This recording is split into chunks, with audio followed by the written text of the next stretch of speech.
Imagine returning home after 3 long years expecting to see your family, your friends, and a thriving town, only to find it completely empty, not a single soul, no bodies, no signs of a struggle, just a deserted island, and one cryptic word carved into a wooden post: CROATOAN. This isn't a ghost story, this is the real mystery of the lost colony of Roanoke. In 1590, 115 English settlers, men, women, and children, vanished from the face of the earth without leaving a trace. For over 400 years, historians, archaeologists, and conspiracy theorists have asked the same question: what happened on that island? Today, we are opening the secret files of America's oldest mystery.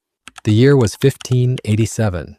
Queen Elizabeth I wanted to establish the first permanent English settlement in the New World.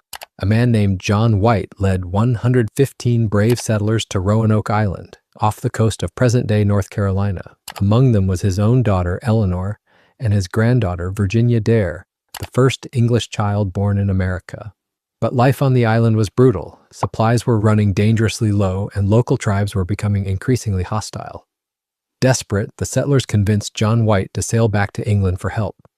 He left behind his family, promising to return in just a few months. But destiny had other plans. The Anglo-Spanish War broke out, and every ship was seized for battle. For 3 long years, White was stranded in England, haunted by the thought of his family waiting for him on a dying island. Finally, in 1590, White returned. He reached the shores of Roanoke at night. He saw smoke in the distance and shouted for his family. But only the sound of waves answered back. When his team entered the settlement the next morning, their blood ran cold. The village was gone, not burned down, but dismantled. It was as if the settlers had packed up and left in a hurry. There were no human remains, no blood, and no signs of a massacre. The only clue left behind was the word CROATOAN, carved into a fence post, and the letters CROW etched into a nearby tree. White had instructed them that if they were in trouble, they should carve a cross, but there was no cross. Were they telling him where they went, or was this a warning from someone else?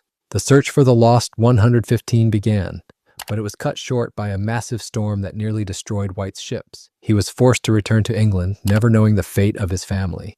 Let us know your theory in the comments below. I read every single one.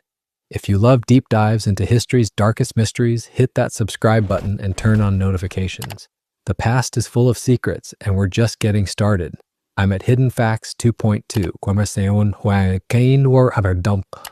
and I will see you in the next mystery.